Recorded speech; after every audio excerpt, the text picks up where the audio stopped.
Saber Direito desta semana, a gente fala sobre terrorismo. As aulas abordam a lei antiterrorismo no Brasil, políticas públicas, legislações, jurisprudência e muito mais. As aulas são com o professor Dalberton Caselato Júnior.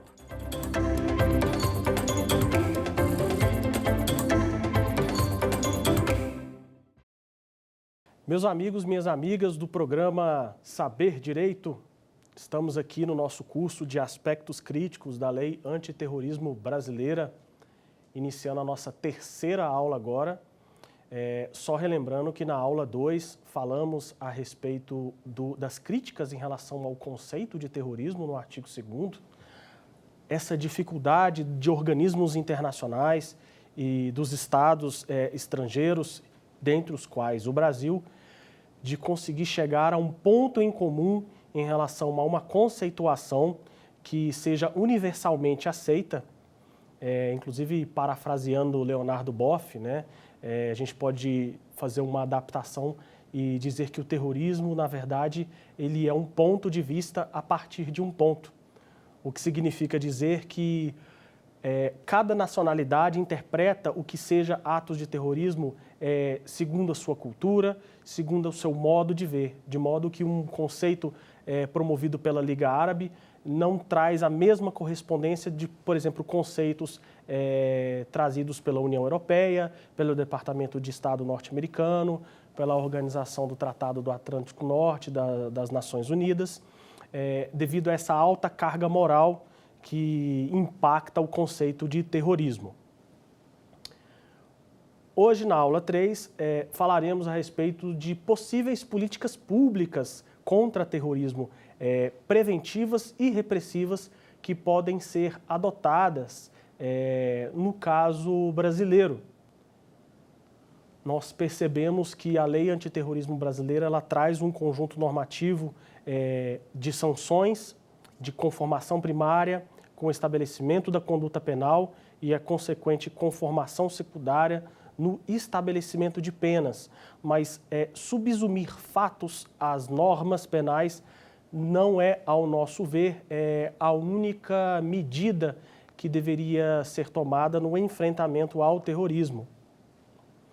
Necessitamos, pois, de um conjunto normativo que traga políticas públicas preventivas para que nós podemos atacar os dois pilares fundamentais do enfrentamento do terrorismo no mundo, sendo o primeiro deles o corte das fontes de financiamento e de custeio da organização terrorista e o segundo, e não menos importante, o enfrentamento à questão da propagação da ideologia terrorista que fomenta e retroalimenta recrutadores e células que recrutam combatentes estrangeiros em todo o mundo.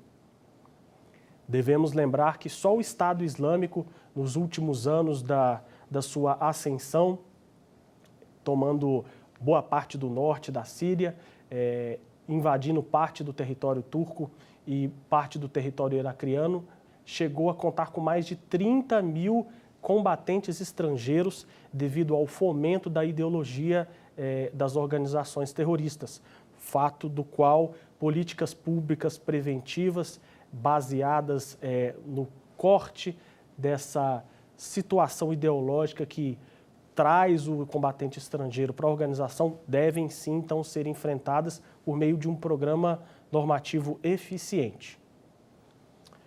Então, o que é política pública? Trago aqui hoje ensinamentos um dos grandes estudiosos de políticas públicas na doutrina internacional, Pierre Miller, que fala então que políticas públicas vai compreender então ações de políticas consubstanciadas na ação pública e decorrentes do jogo político. Nessas políticas públicas, obviamente, nós temos como objeto a resolução de conflitos entre o ser e o dever ser, ou seja, os atores, eles exercem, e esses atores podem ser governamentais ou não governamentais, que vão exercer pressão nas entidades governamentais para que determinados assuntos sejam discutidos e sejam relacionados para que a política pública possa trazer as soluções. Vamos dar uma olhada no nosso primeiro slide? Então está aqui. Política pública, segundo Pierre Miller, vai compreender então as ações de política governamental. Diante dos conflitos, os atores que podem ou não ser governamentais vão exercer pressão social sobre o Estado. Imaginem aqui as organizações não governamentais, prefeituras comunitárias, grupos de associações de determinados setores, empresas, o próprio público em geral, a imprensa. E ao exercer essa pressão sobre o Estado, como resposta, vai buscar soluções e vai formular, então, novas políticas públicas. Em seguida, ao próximo slide, nós podemos perceber, então, que essa política pública ela vai obedecer a ciclos ou estágios. Nós trazemos hoje aqui as conceituações de Randall Ripley, mas existem outros autores, como Howlett e Ramesh, que também falam sobre ciclos ou estágios de políticas públicas. Vamos perceber, então, que a política pública ela tem estágios pré-definidos, como um dos primeiros, que seria a montagem de agenda, onde o problema ele passa a ganhar atenção por parte do governo. A partir do momento que o governo ele percebe a atenção de um determinado problema, terá então início a montagem de agenda.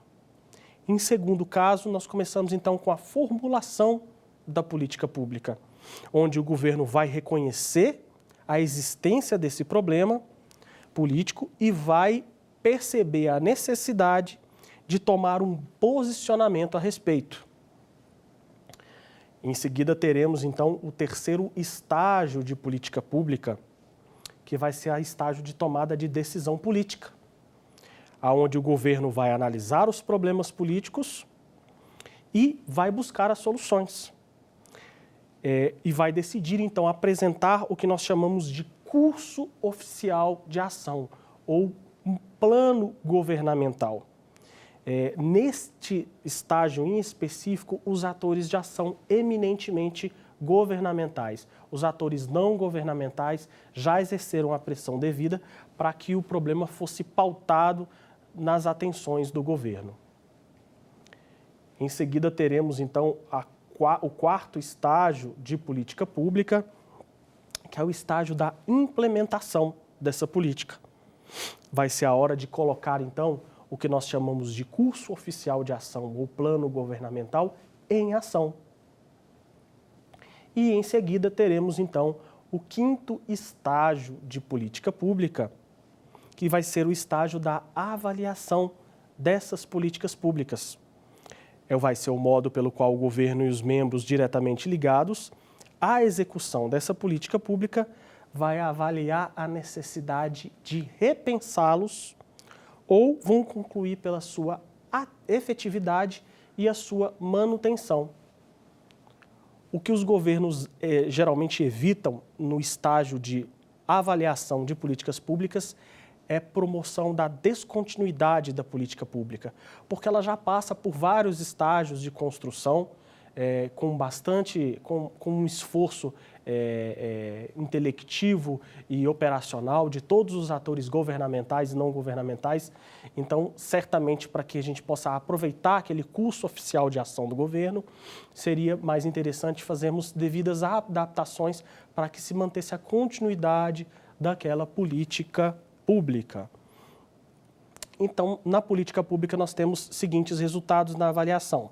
Se ela for bem sucedida, mantemos a continuidade. Se ela for parcialmente bem sucedida, vamos fazer algumas mudanças pontuais. E se ela for mal sucedida, que é o que nenhum ator governamental e não governamental deseja, ela será descontinuada, o que devemos evitar.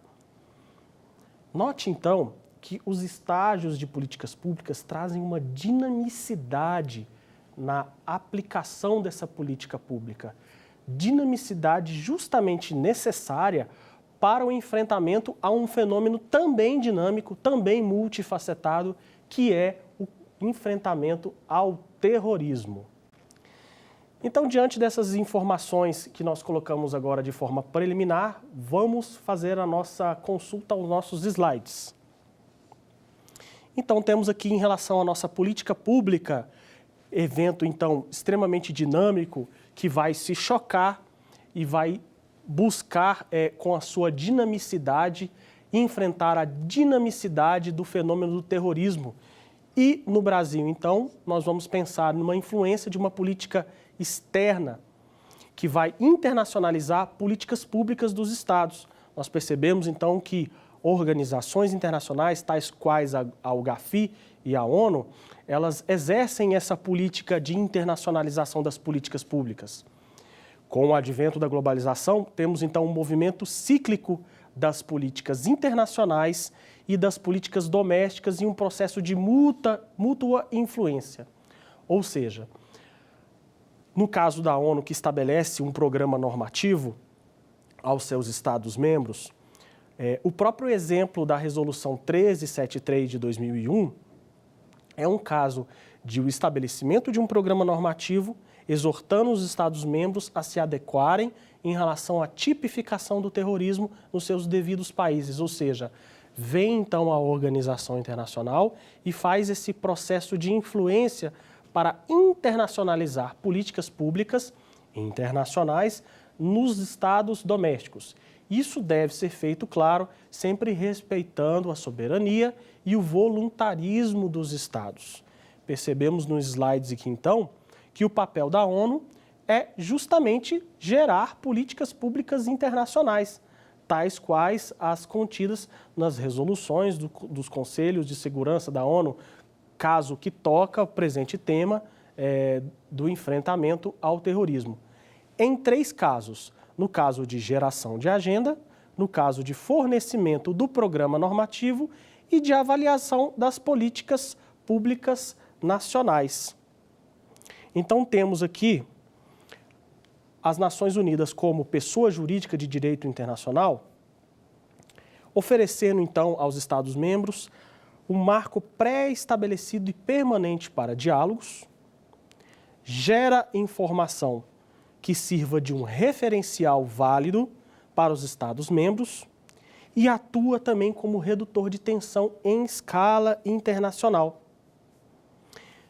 Temos, então, por meio das Nações Unidas, o estabelecimento de algumas diretrizes para influenciar políticas públicas, por meio de instrumentos normativos como tratados internacionais, convenções internacionais, dentre as quais o Brasil se compromete já em várias delas, como a Convenção Interamericana de Enfrentamento ao Terrorismo, ou Convenção também de Supressão ao Financiamento ao Terrorismo, e as resoluções da ONU, como, por exemplo, a Resolução 2462, que exorta os países membros a realizarem a tipificação do crime de financiamento ao terrorismo.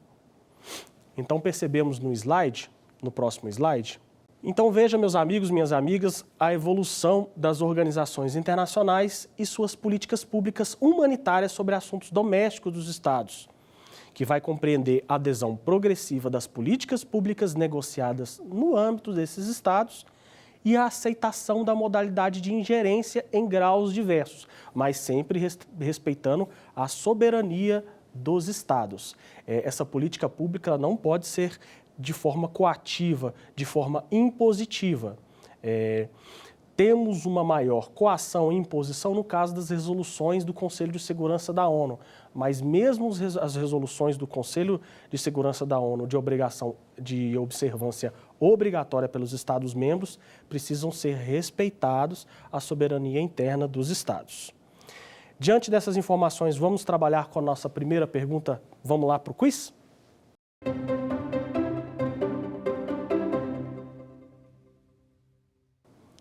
Veja a nossa primeira questão, pessoal. As políticas públicas internacionais das Nações Unidas.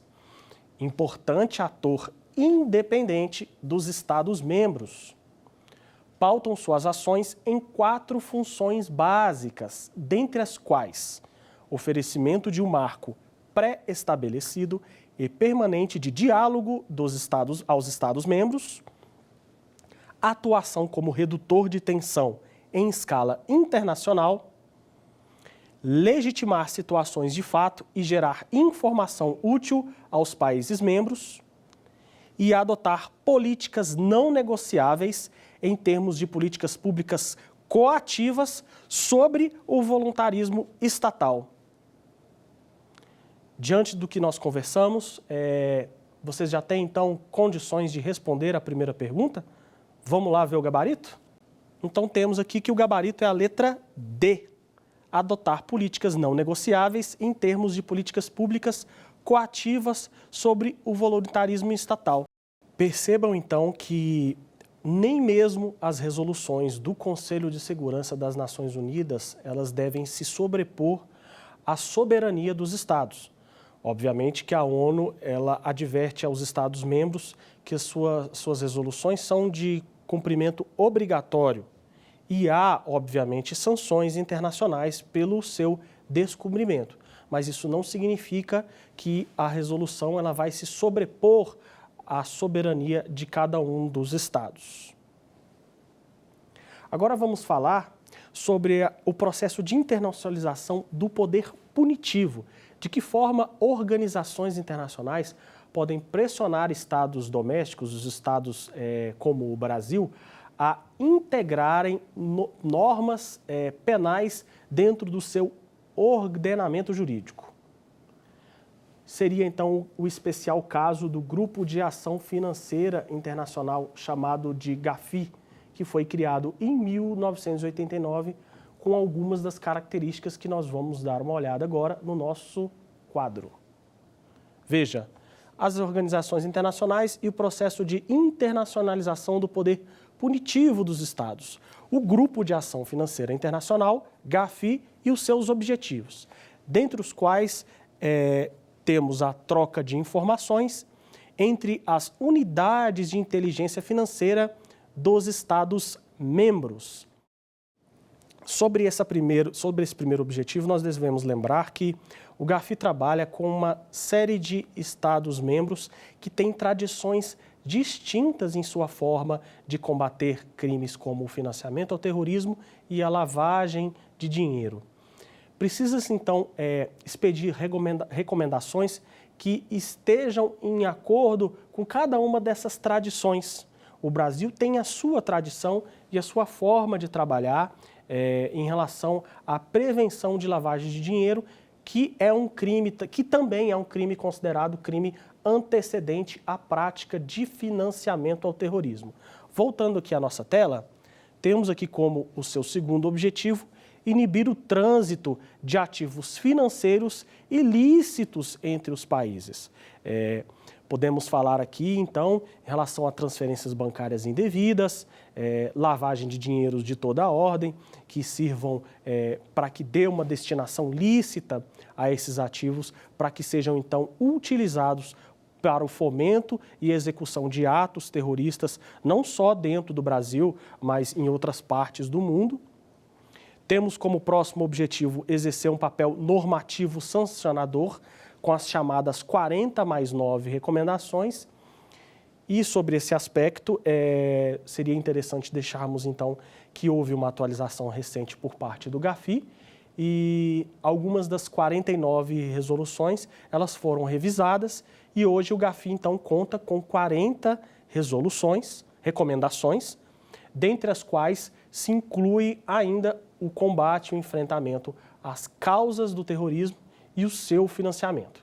Voltando ao quadro, pessoal, e temos também como objetivo do Grupo de Ação Financeira Internacional realizar a cooperação jurídica internacional.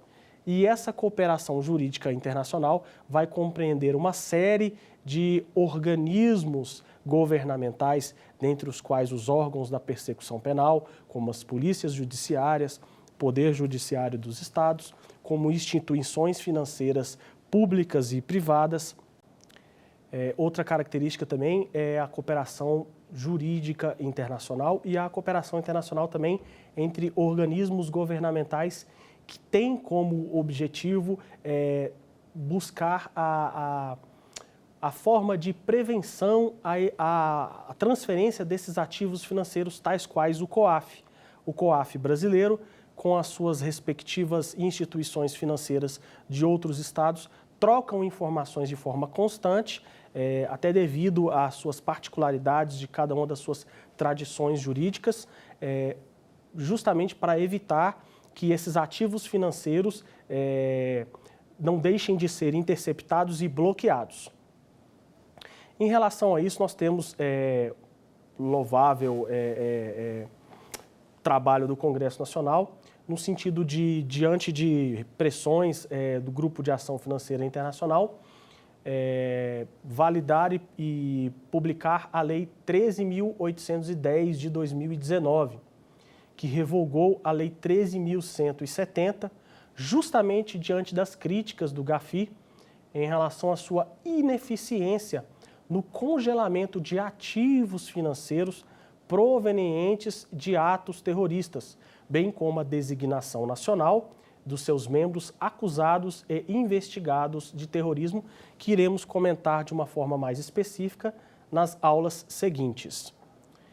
Então, temos as recomendações do Grupo de Ação Financeira Internacional e agora iremos, então, falar algumas questões em relação às suas características das suas recomendações. Vamos à tela. Veja, nós temos então a relação do Estado brasileiro junto ao Grupo de Ação Financeira Internacional. Percebemos aqui então a omissão legislativa em relação à tipificação do financiamento ao terrorismo, que foi insistentemente cobrada pelo GAFI em relação ao Brasil para que essa tipificação fosse realizada, inclusive ameaçando o Brasil a ser colocado na lista cinza, o que traria uma série de prejuízos do Brasil nas suas relações com a OMS, com a OMC, que é a Organização Mundial do Comércio, com o Fundo Monetário Internacional e na visão do Brasil em relação à comunidade internacional no que se refere às suas boas práticas financeiras em relação a evitar financiamentos tanto provenientes da lavagem de dinheiro ou da lavagem de dinheiro que fossem canalizadas aos atos de terrorismo. Então, diante dessa advertência ao Estado brasileiro e à omissão legislativa, acabou então havendo então essa supressão na iminência dos Jogos Olímpicos de 2016 no Brasil. Então, tivemos pressões internacionais de toda a ordem. No slide seguinte, temos então que de todos os países sul-americanos, o Brasil foi o último que se adequou à sua legislação às recomendações do Grupo de Ação Financeira Internacional e resoluções do Conselho de Segurança, tais quais o 1373, com as respectivas leis 13.260 e que nós comentamos agora, que será objeto das aulas seguintes, a 13.810 de 2019. No slide seguinte, pessoal, vamos pensar aqui em possíveis políticas públicas antiterrorismo no Brasil. Mas antes, vamos fazer uma breve explanação a respeito da natureza jurídica das recomendações, das 40 recomendações do GAFI. Elas não são recomendações vinculantes, elas não têm força coativa sobre a soberania dos Estados-membros, mas existem algumas consequências para aqueles estados que decidem não seguir as recomendações do GAFI. E daí uma das características da pressão pela internacionalização desse poder punitivo que foi imposta ao Estado brasileiro e que culminou na nossa elaboração da Lei 13.260. Temos, dentre as consequências, a inclusão na lista de países não cooperantes. Temos, então, o encarecimento das operações financeiras decorrentes dessa inclusão. Temos também prejuízos ao comércio internacional, devido à má visão que os demais Estados-membros terão do país que está sendo advertido, está sendo incluso na lista. Temos também, então, um constrangimento econômico com um selo de país não cumpridor das recomendações. Atualmente nós temos duas listas, a lista cinza, e depois a lista negra. O país que adentra a lista negra está próximo de ser excluído, inclusive, da organização internacional, o que vai trazer uma série de prejuízos do ponto de vista financeiro. Então, apesar das recomendações elas não terem força coativa, elas têm certas consequências jurídicas no âmbito interno dos estados, que então vale a pena sim a sua observância por aqueles estados. Então a gente percebe que o GAFI ele vai padronizar ações preventivas a tais delitos transnacionais em países que têm então tradições jurídicas distintas ou nenhuma tradição de combate ao enfrentamento do terrorismo, como é o caso do Brasil, que ainda engatinha nessa questão do enfrentamento ao terrorismo. Voltando aqui, pessoal, ao slide, vemos aqui então em relação às possíveis políticas públicas antiterrorismo no Brasil. O que nós percebemos hoje é que não há implementação de uma política pública clara de cunho preventivo ao enfrentamento do terrorismo no país. Temos, sim, a Estratégia Nacional de Combate à Corrupção e à Lavagem de Dinheiro, que teve realmente, por meio da estipulação das suas metas, um papel extremamente importante como catalisadora do fomento por parte do Estado brasileiro, no sentido de se tipificar as ações de terrorismo. Mas não traz, apesar da sua louvável atuação para que a Lei 13.260 fosse aprovada, a própria estratégia nacional, nas suas discussões, ela não abarca de forma específica ações claras de enfrentamento ao terrorismo e seu financiamento, cingindo-se mais a questões internas de segurança pública e combate ao crime organizado. Mas então, qual seria a natureza jurídica dessas 40 recomendações do Grupo de Ação Financeira Internacional? Percebemos, pois, então, que nós temos uma recomendação de caráter supranacional repressivo, porque, apesar de não poder obrigar os Estados-membros a violarem a sua soberania, há repressão por meio da fiscalização pelo cumprimento dessas recomendações. Inclusive, cite-se aqui a recomendação 21, que inclusive adverte que o país pode ingressar na lista no caso de não cumprimento das demais recomendações, e que então o Fundo Monetário Internacional, instituições internacionais como o Fundo Monetário Internacional e o Banco Internacional podem então adotar procedimentos diferenciados para esses países, trazendo então evidentes prejuízos comerciais. Qual foi então a relação entre o Brasil e o Grupo de Ação Financeira Internacional? Percebemos então que o Brasil permaneceu silente acerca dessa elaboração da Lei Antiterrorismo brasileira, tipificando não só o seu conceito, como ações que coibissem o seu financiamento. O GAFI chegou a incluir o Brasil após uma advertência formal, na condição da observância das 9 recomendações sobre ações preventivas de enfrentamento ao terrorismo. Essa omissão legislativa ela só foi suprida diante da pressão do GAFI, diante da pressão de estados internacionais e na iminência, então, dos Jogos Olímpicos Rio 2016, em que várias delegações internacionais manifestaram preocupação com a falta de uma legislação de enfrentamento ao terrorismo em um evento tão importante que trariam tantas nações ao Brasil por ocasião, então, da execução dos Jogos Olímpicos. Bem, diante, então, de todas essas informações que nós passamos, será que nós já temos condição, então, de responder a nossa pergunta? Vamos ao quiz.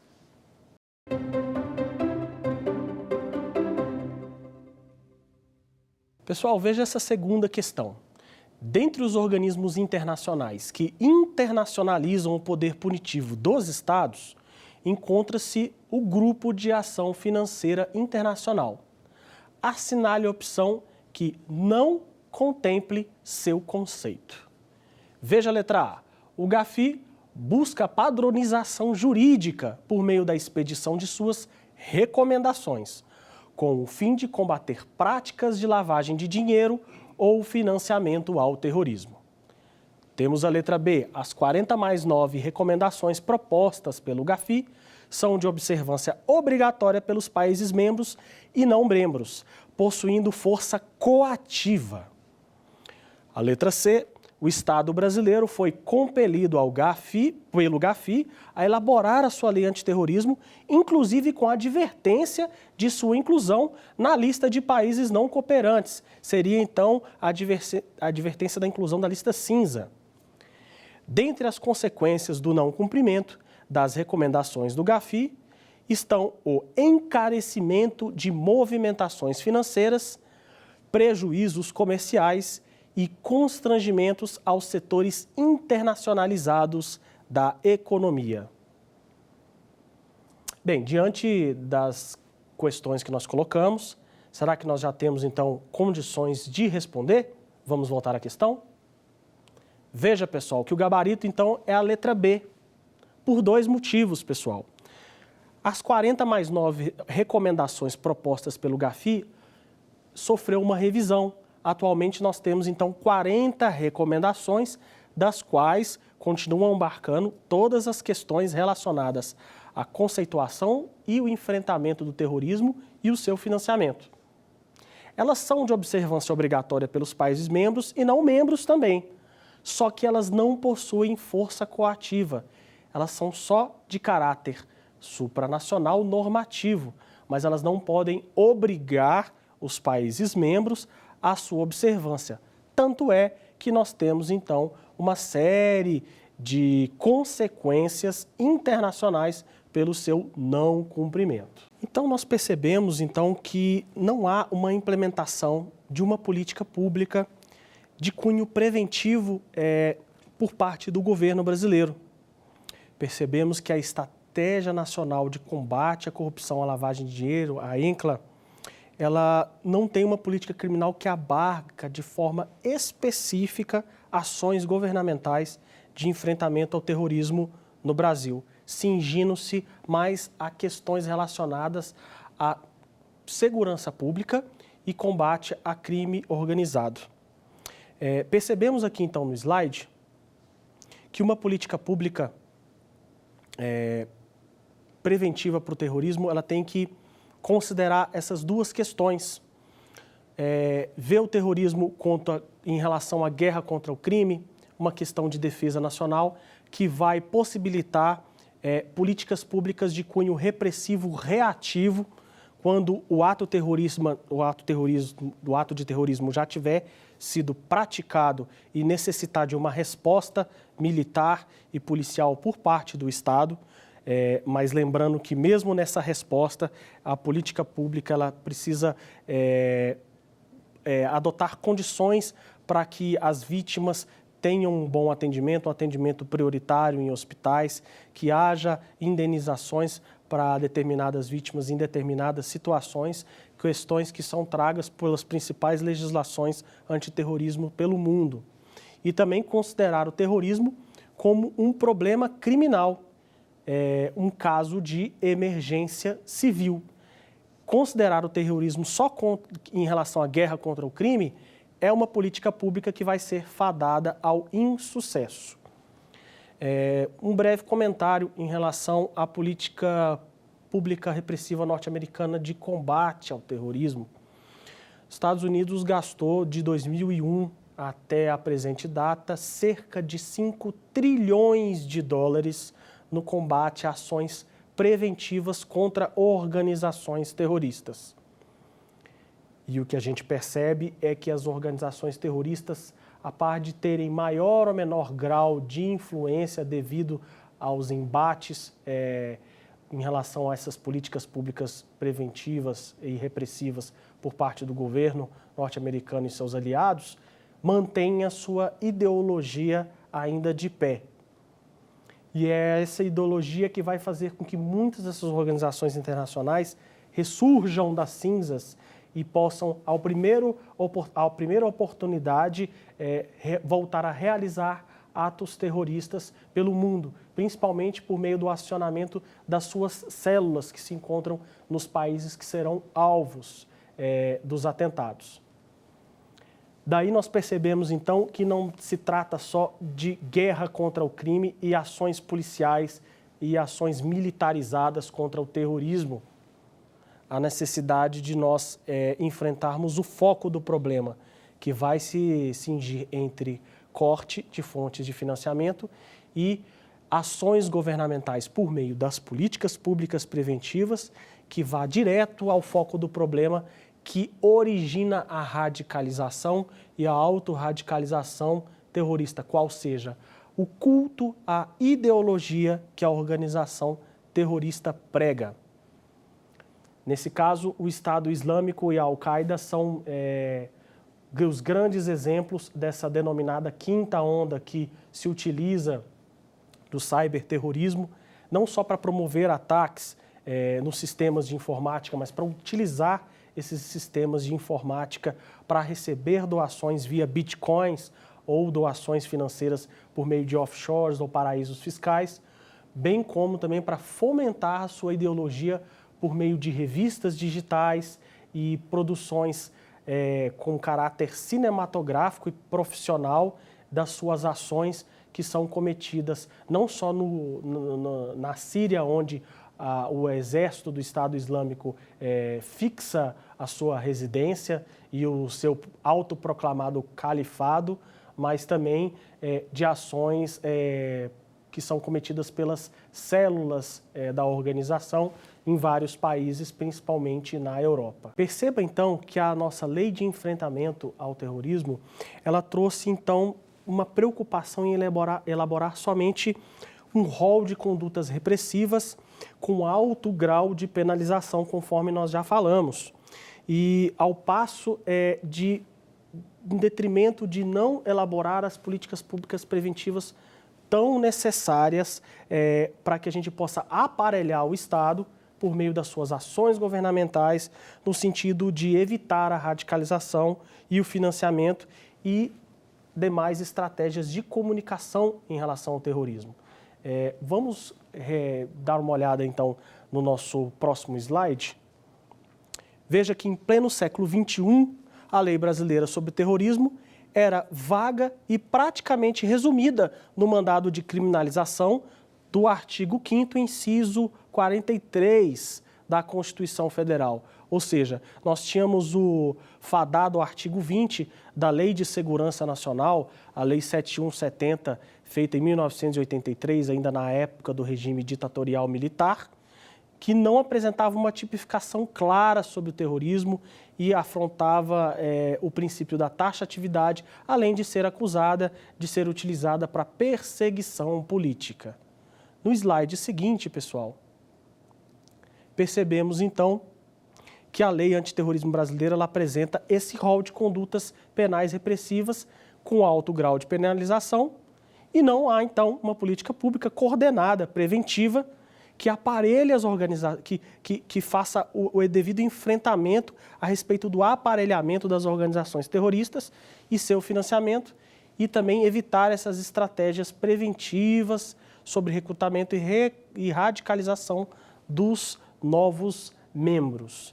Por isso que a política pública e toda a sua dinamicidade seria a única, então, a conseguir acompanhar todas as nuances que o enfrentamento do terrorismo e as suas metamorfoses em formas de ação, em formas de atuação, seja capaz de colocar em termos de enfrentamento e desafio aos estados que desejam prevenir as suas ações. Pessoal, então, diante de todas essas informações, acredito que nós já estamos em condição de chamar a terceira pergunta do nosso curso. Vamos lá?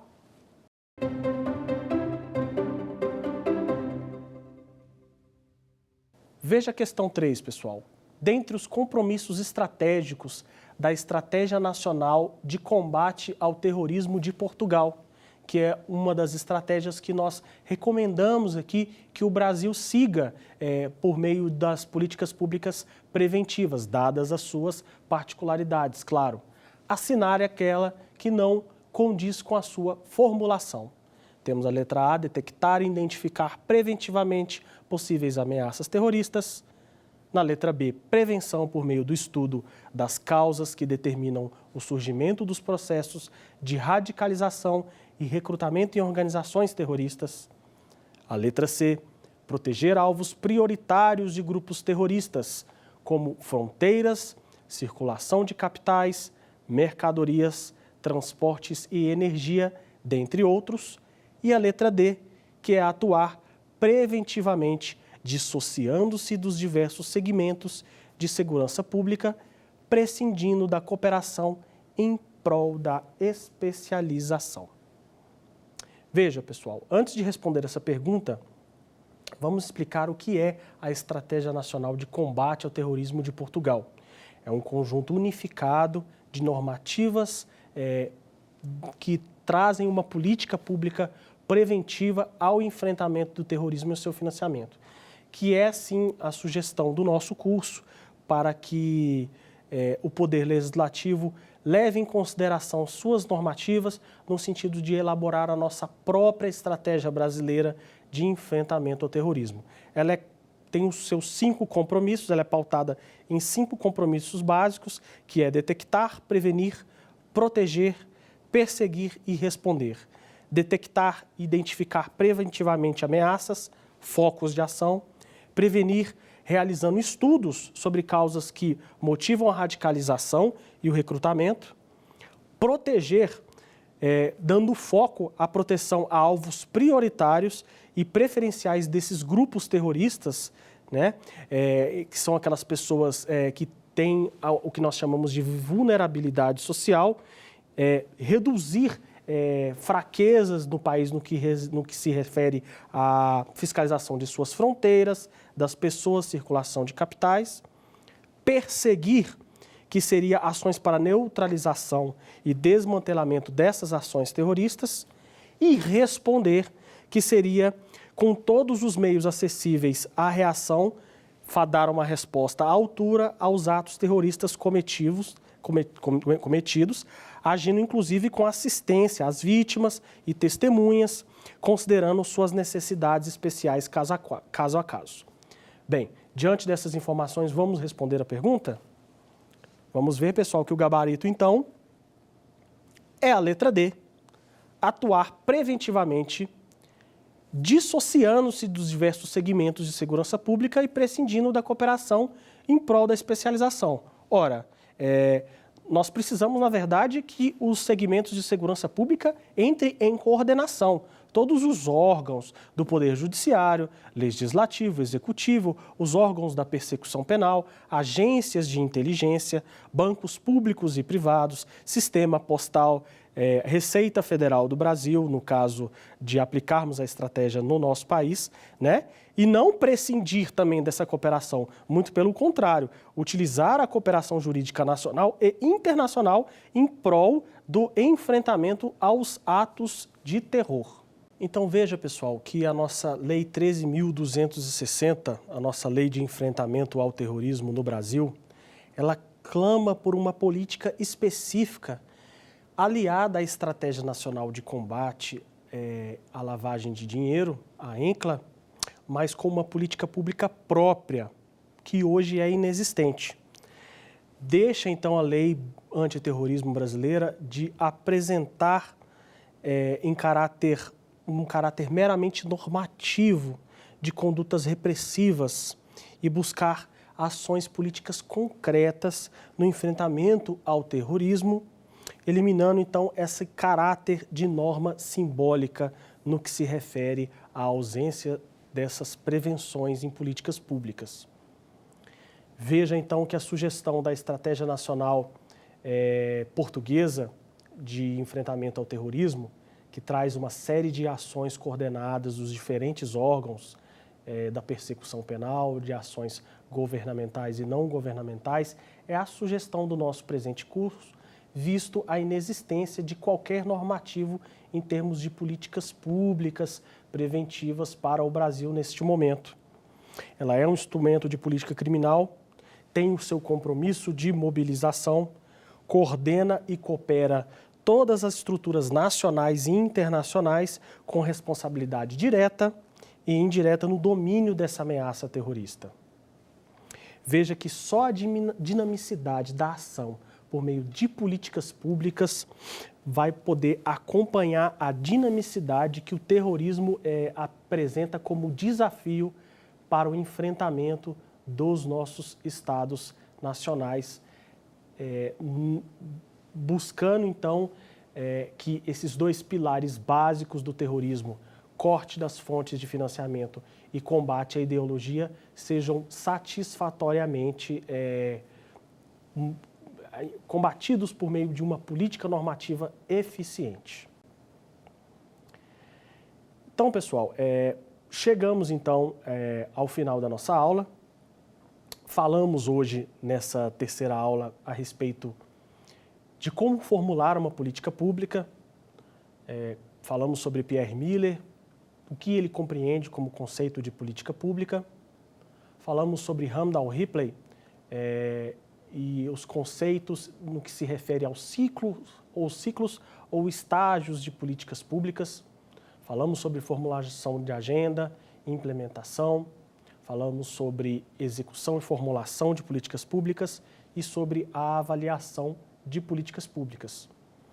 Falamos sobre o Grupo de Ação Financeira Internacional, criado em 1989, e de que forma ele pode pressionar os seus Estados-membros e não-membros a observar as suas recomendações, que têm um caráter supranacional repressivo, mas que não pode se sobrepor à soberania dos Estados-membros.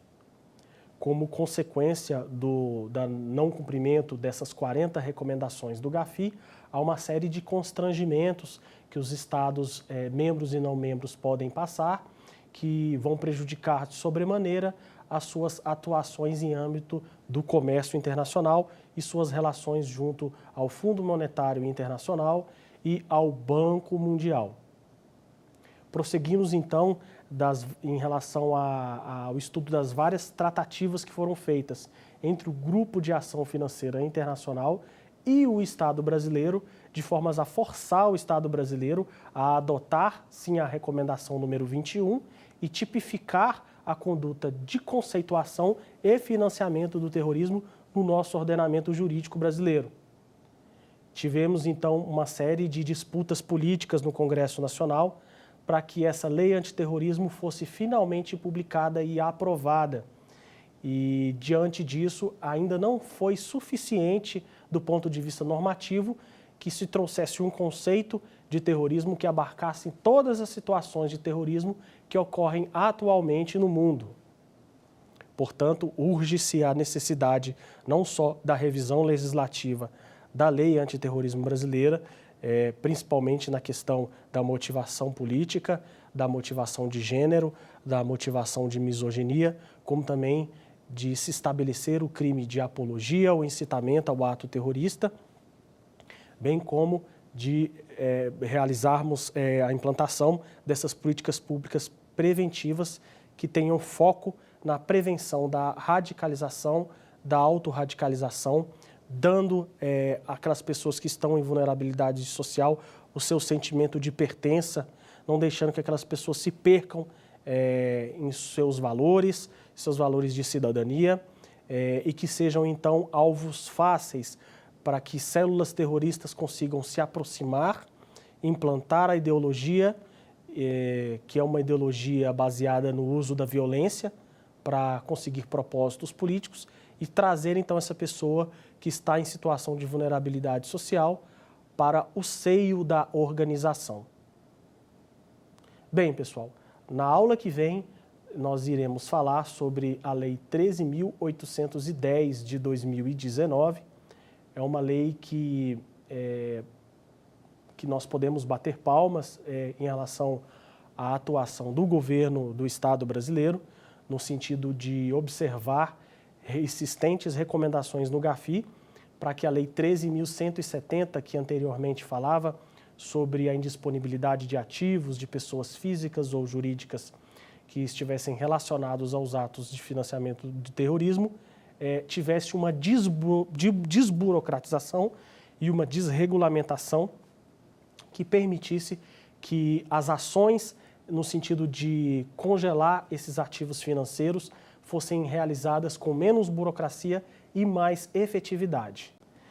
Veja então que, fruto de uma insistente cobrança por parte do Grupo de Ação Financeira Internacional ao Estado brasileiro, a Lei 13.170 foi revogada pela Lei 13.810 de 2019 e trouxe então que esses ativos financeiros que tenham determinadas suspeitas em relação ao seu uso por pessoas físicas ou pessoas jurídicas fossem bloqueados sem demora.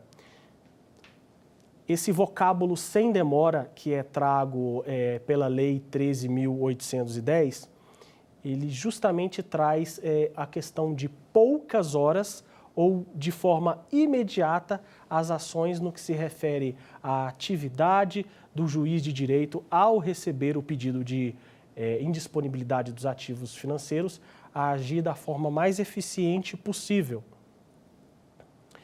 Além disso, também temos na Lei 13.810 a designação nacional de pessoas acusadas ou suspeitas da prática de atos de terrorismo.